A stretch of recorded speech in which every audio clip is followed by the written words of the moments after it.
I want to start by thanking Matusz for inviting me and Venda for organizing some of this for us all today. It's always a pleasure for me to come to Prague, and I apologize for not only not being able to speak Czech, but I can't even pronounce it. So I hope you recognize the names of some of the dukes of Bohemia when I pronounce them. We'll see. And also, I'm always unsure about if I gave a talk to specialists in early French literature or early English literature, I could not give the citations in Latin because they wouldn't read it. So I don't know. I gave them in English because I thought maybe it would be easier for some people to read English than to read the Latin citations. But I apologize if that's an insult to anyone. And also, as you may well know, in the American system, you have to prepare a text and read your text, and I know that that's not common everywhere, and so I hope again that that's all right. And I just wanted to start maybe with a little bit of a background to this, is that when Matusz invited me to speak here, he very kindly said I could speak on anything, but I thought that if I spoke about medieval Flemish literature or something or medieval French literature, it might not be especially interesting to you all. So the only thing I know about Czech medieval literature is Cosmas. And so I thought I would try and work him in here.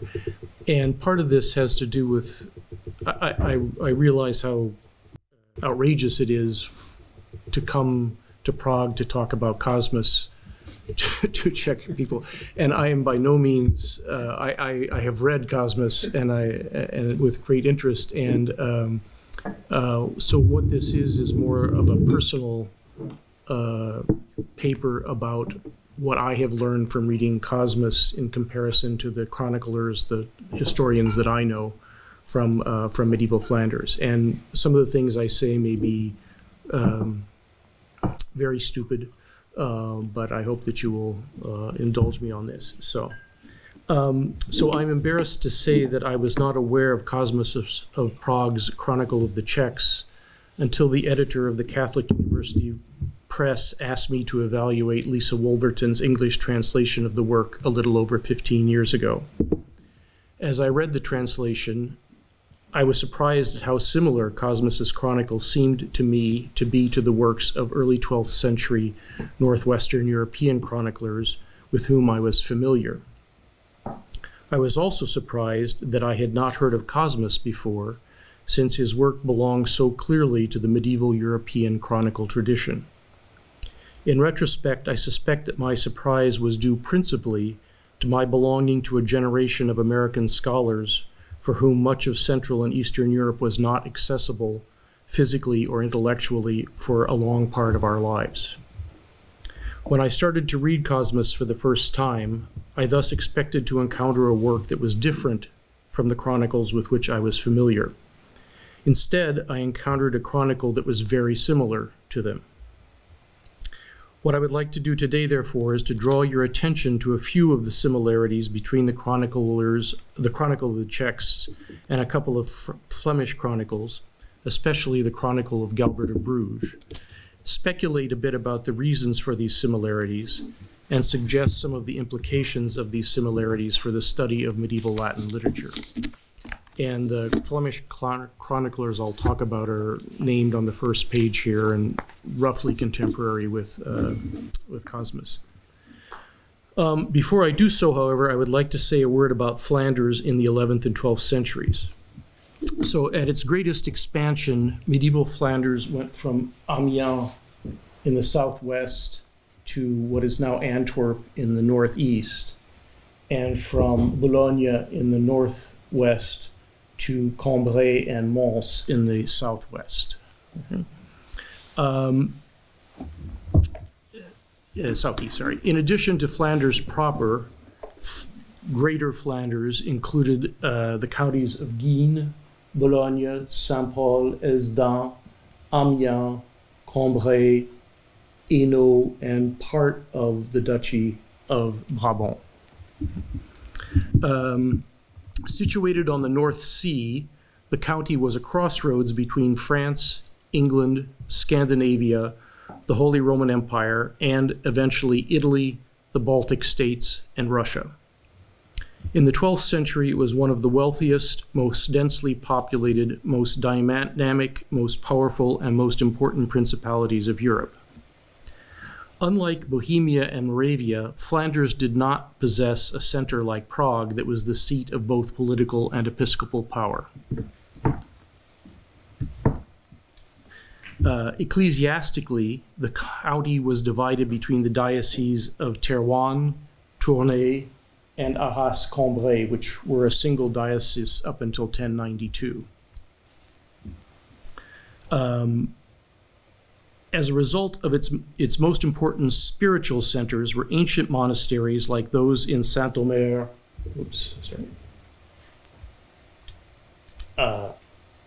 like those in Saint-Omer and Ghent, where the earliest counts were buried. Saint-Omer also emerged as the most important archival and intellectual center of the county in the 12th century. Bruges was the county's primary political center, although Ghent, Ypres, and Lille were also important political and economic centers. So, okay. Most of Flanders, everything to the west of the Scheldt River, and this is roughly the line of the Scheldt River here. So everything to the west of the Scheldt River lay within the Kingdom of France, but the parts that lay to the east of the Scheldt, Cambrai, Hainaut, and part of Brabant, belonged to the Holy Roman Empire. The Counts of Flanders were thus the vassals of both the kings of France and the Holy Roman Emperor, and Count Charles the Good of Flanders, the grandson of a Saxon duke and the son of a Danish king, was even considered as a candidate for emperor after the death of Henry V in 1125. Okay. This connection to the Holy Roman Empire is part of the shared general framework for both Cosmas's Chronicle and the Flemish ones, and one might suggest that Flanders and Bohemia and Moravia form similar western and eastern bookends to the northern half of the empire in these centuries. So here and here. So if you look now on handout 1, the first example, in his account of the foundation of Bohemia, Cosmas writes that in those times a vast wilderness of forests without human habitation covered the surface of this land. This region lay at that time undisturbed by the plow, and man who might have disturbed it had not yet entered it. Whoever that one of mankind was, and it is uncertain how many there were, after having entered the wilderness, searching for a suitable place to live, he surveyed the mountains, valleys, wastes, and hillsides with a watchful eye, and as I believe, somewhere around Mount, I'm going to say Rip, but okay, between two rivers by the name of Orge and Vltava, he set up the first settlements, laid the foundation of the first buildings, and rejoiced in placing on the ground the penates that he brought with him on his shoulders. A similar, albeit much shorter, account of the foundation of Flanders is related by Lambert of Saint-Omer at the beginning of his History of the Counts of Flanders, where he wrote that in the 792nd year since the incarnation of the Lord, when Charlemagne was reigning in France, Count Lidric of Harlbeke, seeing that Flanders was uninhabited and uncultivated and well wooded, occupied it. He engendered Count Ingelram, Ingelram in turn engendered Audiker, Audiker engendered Iron Baldwin. These descriptions of an unpopulated, uncultivated land discovered by a wandering folk hero were probably both imagined by Cosmas and by Lambert on the basis of shared literary models to suggest that the societies created by the Czechs and the Flemish did not displace or have to negotiate with a previous society, and could develop according to their inherent tendencies into distinct nations.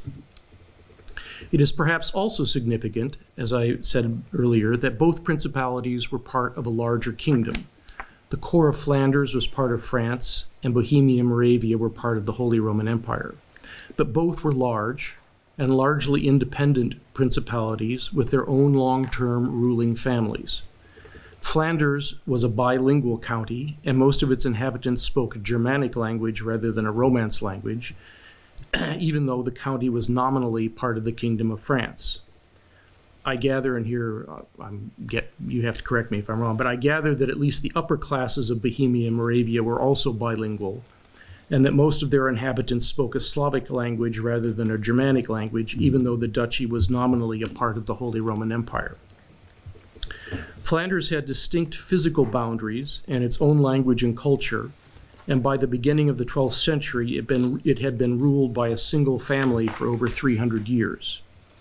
The inhabitants of Flanders felt that the county formed an independent principality, and I suspect that may also have been the case in Bohemia and Moravia for similar reasons.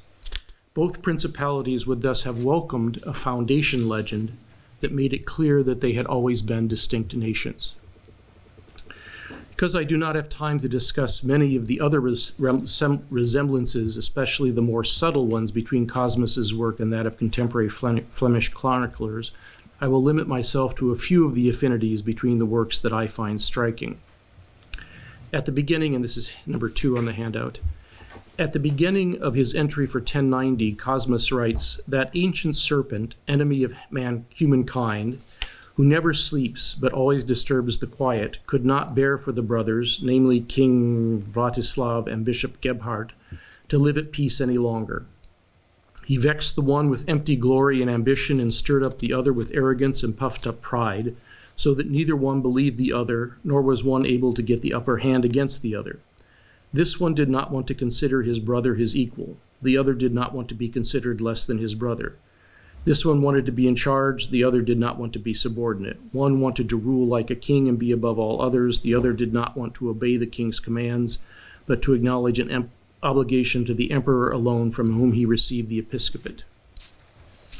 In his Life of Charles the Good, Walter of Terrouan described the events that ignited the conspiracy to assassinate Count Charles in similar terms. And so the ancient serpent, an enemy of humankind, seeing this opportunity to exercise his malice, hurled himself immediately into the midst of these ill-willed, preening men.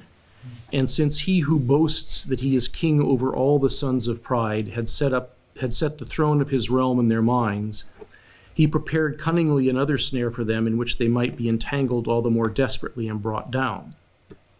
For a certain Burchard, a nephew of the provost, the son of his brother Lambert, a most haughty man who was great in his own eyes, began a bitter feud, albeit for a very small cause, with his neighbor Thangmar, who was reputed to be greatly devoted to dispersing alms to the poor and especially to monks, and Thangmar's nephew Walter, and this led to no little slaughter of men on both sides. It is perhaps not surprising that at the beginning of the 12th century, the dean of the cathedral chapter of Prague and the archdeacon of the diocese of Terrouan should both portray a conflict between two brothers or two neighbors as being provoked by the devil and based on pride. It does, however, show that they shared a Roman Catholic clerical culture that appears to have been disseminated and accessible throughout Central and Western Europe at that time, and suggests a certain degree of intellectual and cultural continuity, at least in the upper levels of the clergy, throughout most of Europe. The similarity between the sentences with which both these passages begin is striking. I mean, they're essentially identical, the two sentences, especially since Cosmas and Walter seem to have borrowed these beginnings from two different sources.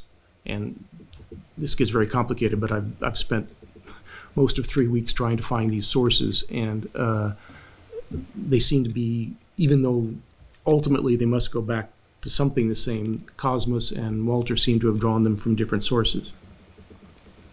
One of which used the relatively rare word chelidrus, and the other of which used the word serpens.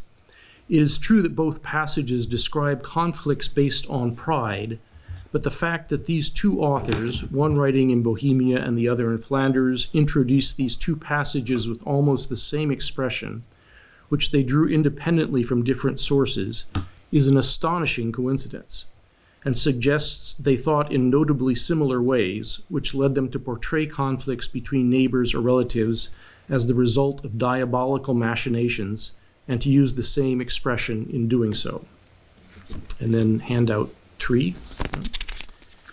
In 1060, according to Cosmas, Duke Spitinev left Prague with an army to support King Andrew of Hungary in his conflict with his brother Bela.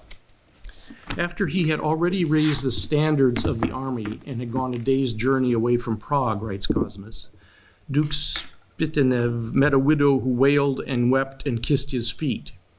Running after him, she cried, "Lord, avenge me against my adversary." And he said, "I will, when I return from the expedition." And she said, "What if you do not return? Who will you send to avenge me? And why do you neglect the reward you are about to receive from God?"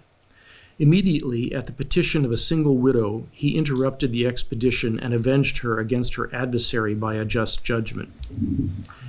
In his account of the restoration of the Abbey of Saint-Martin of Tournai, Herman of Tournai tells a tale about a similar encounter between a poor woman and Baldwin VII, who was Count of Flanders between 1111 and 1119. One day, he writes, the Count, Baldwin VII, entered the church of St. Peter's in Ghent in order to hear Vespers, when a poor little woman suddenly began to complain that her cow had been stolen from her. When the Count politely asked her to wait for him at the porch until he had heard Vespers, she said that she would not get another chance of talking to him because of the crowd of knights and princes that would be standing around him. He immediately took off his cloak and gave it to her, telling her to keep it for him until after Vespers. When Vespers were finished and the nobles gathered around him wanted the Count to talk about other business, he swore that he would not talk to anyone until the poor little woman's cow had been returned to her. And so he satisfied her plea and was blessed 1,000 times by her. These two stories were probably imagined by Cosmas and Herman on the basis of shared literary models for the same reasons: to praise a past ruler, to offer a model for current and future rulers, and to create expectations about how a prince should behave, although it is possible that the stories are based on actual incidents. They both suggest that it was difficult for a common person to petition the duke or count, and that the person most in need of the ruler's protection was a widow or poor woman. The various shared points suggest that the societies in which Cosmas and Herman lived were similar, and that the two stories were imagined similarly for similar purposes. And then on number 4, when Duke Conrad died, the first died in fall 1092, writes Cosmas, Bretislav the Younger succeeded him, approaching the burg of Prague with happy choirs of both girls and boys, positioned at various crossroads, singing to pipes and drums, with the bells ringing through the churches. The common folk joyfully received him. Together with the clergy, a magnificent procession, Bishop Cosmas himself took Duke Bretislav the Younger through the gate of the burg and led him to the throne before the Church of St. Mary. There he was enthroned by all the comites and satraps according to the right of this land on 14th of September. This description of the reception or joyous entry of a new ruler is similar to Galbert of Bruges' description of the reception of the new Count of Flanders in Saint-Omer in 1127. When the new Count, William Clito, came to Saint-Omer in April 1127, Galbert wrote, he was welcomed with honor in Saint-Omer according to the custom of his predecessors, the counts of the land. For the boys had come forth to meet the Count outside the town bearing bows and arrows, coming forth in troops, speedy and nimble. They began to sing his praises and raise their voices loudly in dance songs, while the citizens, looking on from a distance, saw that the Count had been duly welcomed by the boys and was coming toward them surrounded by clapping and peaceful veneration. Then after the Count and people had come together, the clergy of the place came out to meet them in a procession with incense and wax candles to enhance the honor and glory of the moment. As is the custom when receiving those who have recently acquired the countship, filling the air with the jubilation of voices and the harmonies of songs, they welcomed him while all the citizens applauded and led him solemnly all the way to the church, surrounded by the same sweetness of melodies. It seems likely that these passages describe events that actually happened, but the common points between the two ceremonies, or at least between the descriptions of the two ceremonies, are noteworthy. Either Bohemian dukes and Flemish counts really were welcomed into their cities in remarkably similar fashions, which would suggest significant cultural similarities between the Czech and Flemish societies of the time, or Cosmas and Galbert had both learned to describe such entries from similar sources, or perhaps it was a bit of both.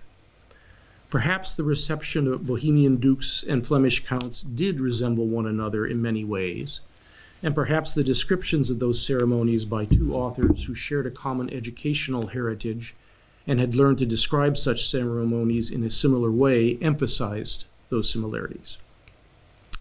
The next example is a little more complicated, and that's handout 5. It's going to be actually 5 and 6, but with the support of the Emperor Henry IV, and I'm really sorry here, Bourgeois, the second succeeded his half-brother Vladislaus II as Duke of Bohemia in 1100, but he was deposed and driven out of Bohemia by his cousins Svatopluk in 1107. After Svatopluk was assassinated in 1109, Bourgeois' younger brother Vladislav became duke. In 1110, however, Bourgeois returned and occupied the castles of both Prague and Vyšehrad.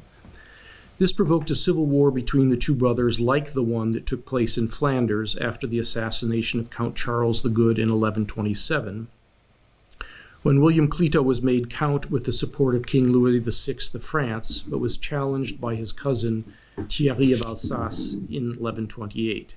And this is now number 5. One of the interesting characters in the Czech conflict was Fabian, I have no idea how to pronounce it, but Castellan of Vyšehrad. Fabian had helped Vladislav become count, but in 1110 his castle was occupied by Bourgeois. Faced with this conflict, writes Cosmas, among the wavering fears of the people, Fabian, uncertain, preferred to hear about rather than to see the heinous things at hand. Departing from the burg committed to him, having left communal affairs behind, he had a care for himself alone. Conquered by melancholy, standing, he said these many words, "Woe to you, Bohemia, not so very large, still you are communal and subject to many lords. Now there are 20 little lords from the master's lineage and of the manly sex, if I am not mistaken. For this reason, Lucan, the clear-sighted poet, is said to have said, 'Power increased too much burdens not the lord, but the people. Whatever folly dukes commit, the common folk pay for.' Fabian spoke, and then, having left the burg of Vyšehrad behind, as was said above, he tarried in the villages in its vicinity, doubtful of the uncertainty of fortune." Fabian's behavior here was much like that of Gervais, the Castellan of Bruges, the political center of Flanders, during the Flemish Civil War in 1128. Faced on the one hand with his obligations to William Clito, and on the other hand with the imminent arrival in Bruges of his rival Thierry of Alsace, Gervais also decided to leave Bruges and wait to see whom fortune favored.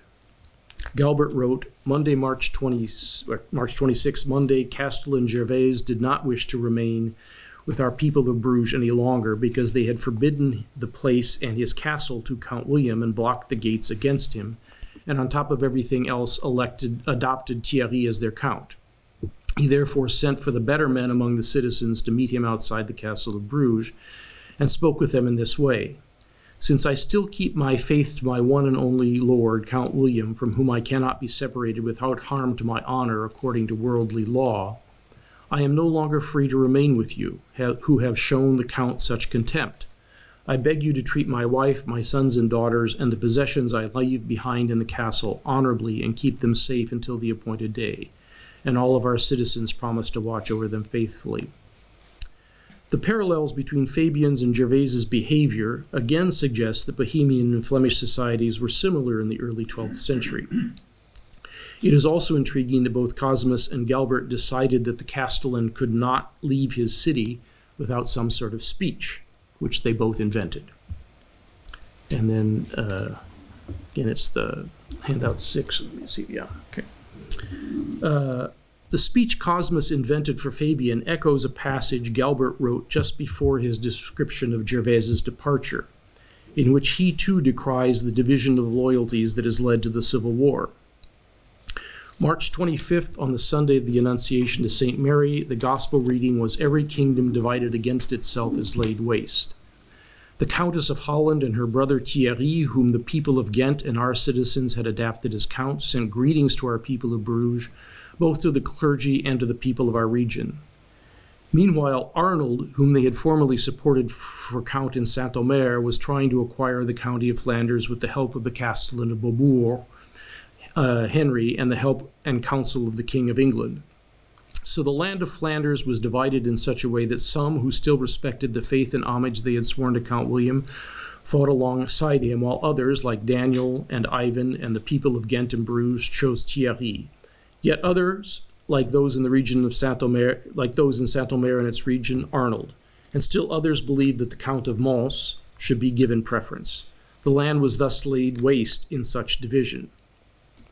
Earlier in his chronicle, Cosmas put the same passage from Luke in the mouth of Duke, that's just hopeless, Bredislav, who on his deathbed in 1055 called together his magnates and told them, "Now, as you yourselves see, God has given me 5 sons. It does not seem to me to be useful to divide the realm of Bohemia among them, because every kingdom divided against itself will be brought to desolation.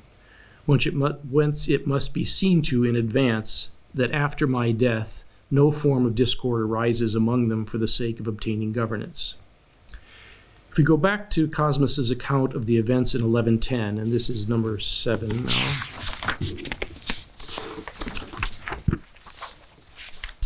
now. When Duke Vladislav realized that his brother Borzhivoj had occupied both Pražský and Vyšehrad, wrote Cosmas, he flew towards the walls of the aforesaid burg with those men who had been with him in his court.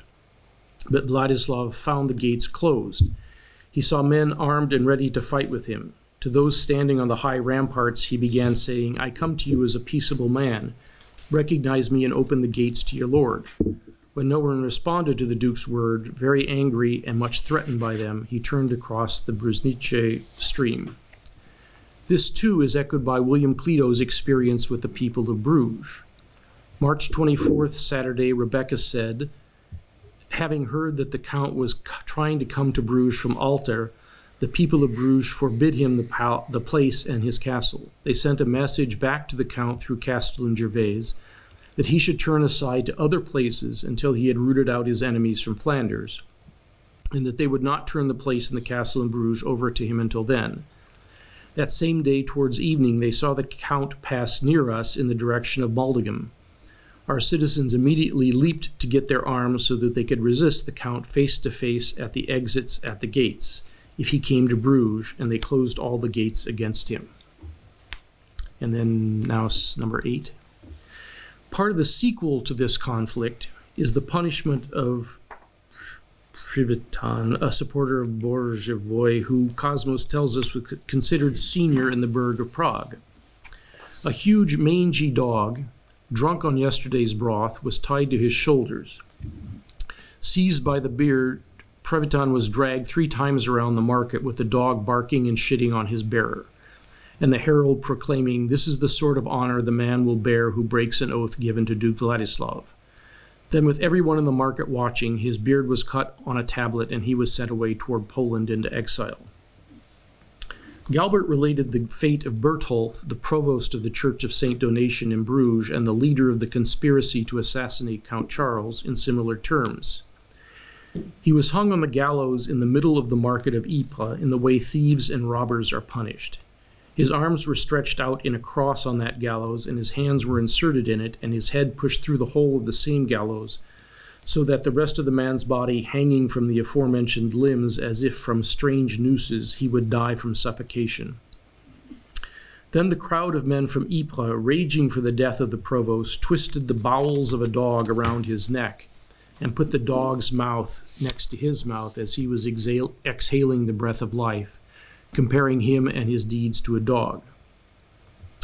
Intriguingly, in his biography of King Louis VI of France, Abbot Suger of Saint-Denis describes this execution in terms even closer to those of Cosmas. He was hung from a gallows next to a dog, and whenever someone struck the dog, the animal turned its anger on the man, eating up his whole face with its biting. Sometimes, horrible to say, it even befouled him with excrement. And in this way, more wretched than the most wretched, he ended his wretched life with eternal death. It is not surprising that a prominent oath-breaker should be shamed publicly in a market in Prague, and that a prominent traitor should be executed publicly in a market in Ypres, although it does again suggest a certain degree of cultural continuity between Bohemia and Flanders.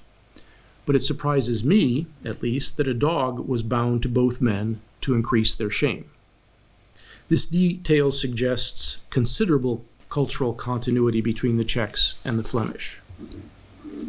My final example, number 9, is somewhat briefer. Both Cosmas and Galbert wrote in the political centers of their principalities. Both wrote about contemporary events, and both could have been read by people who had, like them, witnessed the events they recounted, or indeed been active participants in them.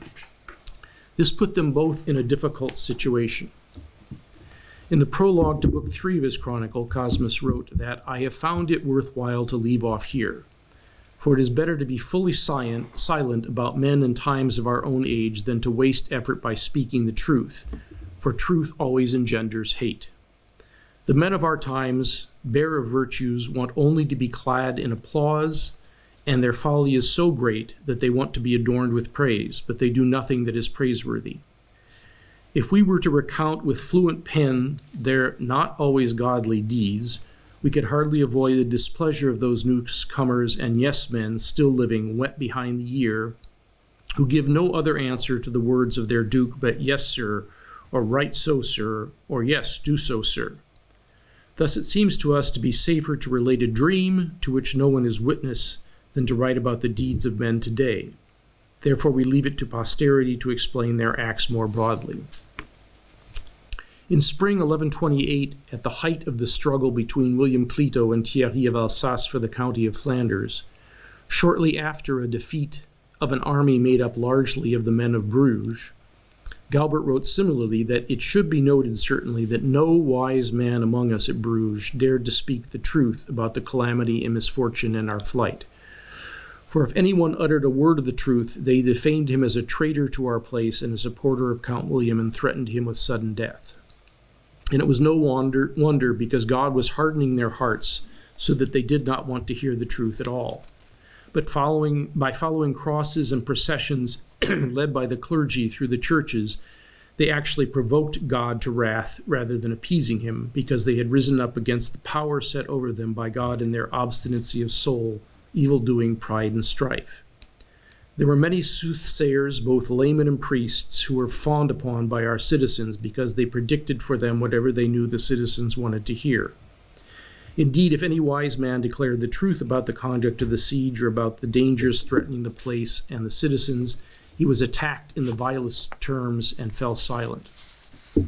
But it was a good thing for the fawning priests, since these same priests, carrying crosses, cursing Count William, received as payment candles and pennies and other offerings useful only for bellies, as if they might bend God himself to injustice by such a fast and offerings, even though the citizens continued with the same stubbornness to refuse to recognize their Lord in any way. There are many other, to me, interesting parallels between Cosmas's chronicle and the works of contemporary French chroniclers, but I will stop here and try to draw a few conclusions. Historians write about things that have happened, but they can't and don't write about everything that happened, and they have a reason for choosing the events about which they do write. And sometimes they write about things that did not happen.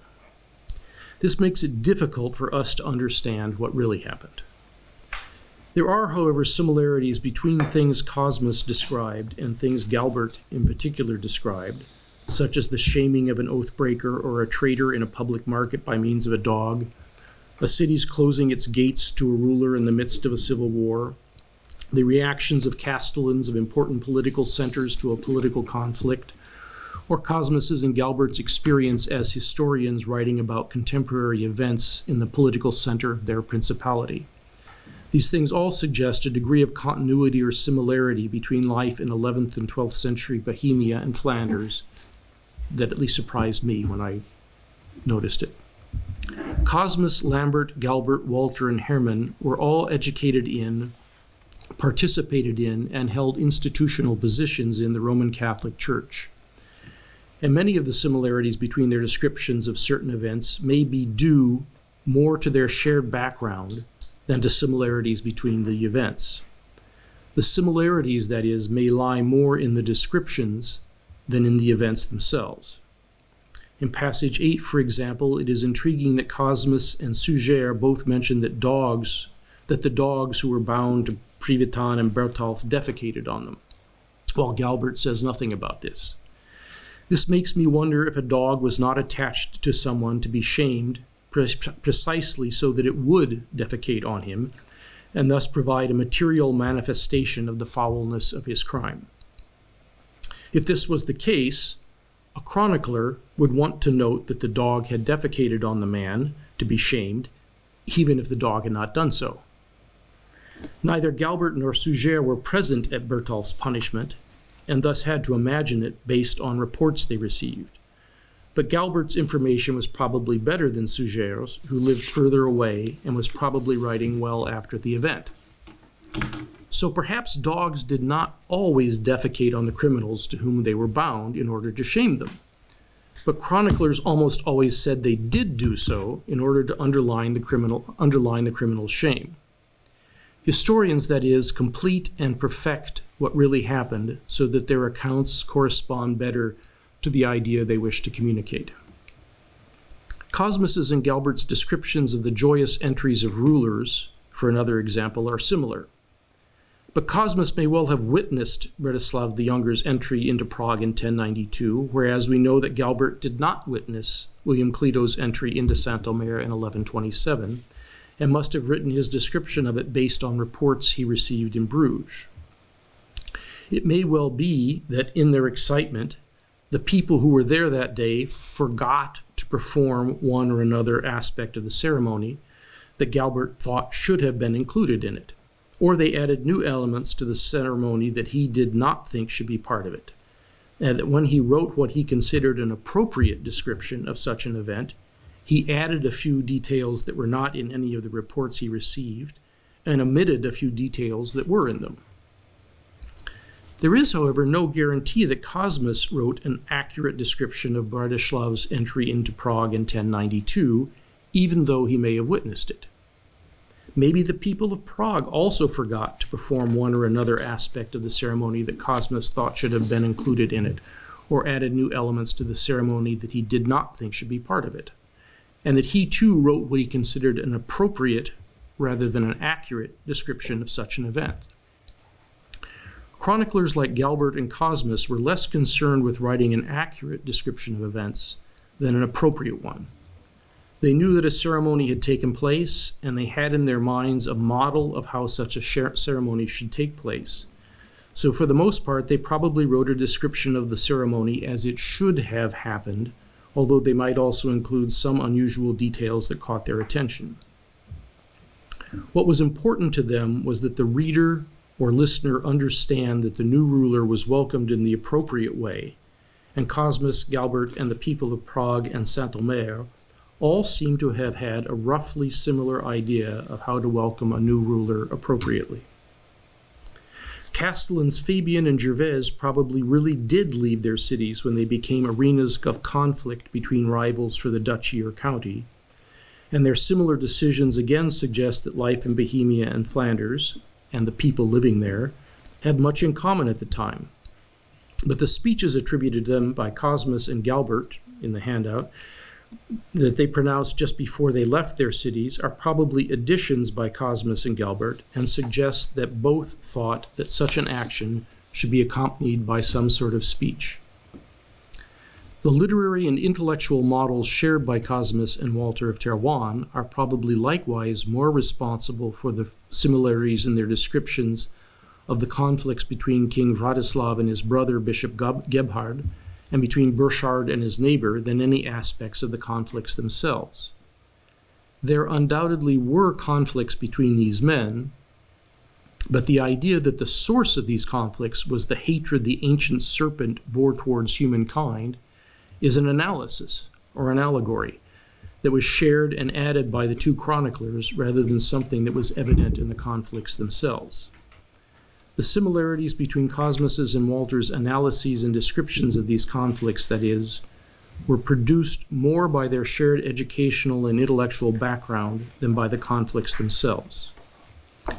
In some cases, such as the foundation myths of Flanders and Bohemia and the kindness of rulers to widows and poor women, the similar accounts were almost certainly invented by the chroniclers for similar social or rhetorical purposes and described by them in similar ways because they shared backgrounds, attitudes, and literary models. In sum, my reading of Cosmas alongside the Flemish chroniclers suggested to me that our modern tendency to write national histories and national literary histories has, first, made it difficult for us to recognize the similarities between life in widely separated lands like Bohemia and Flanders, and the even more profound similarities between chronicles like those written by Cosmas and Galbert. And second, our tendency to write national histories and national literary histories has sometimes led us to accept the historical accuracy of accounts of events that were in fact partially or entirely imagined by the chroniclers who described them.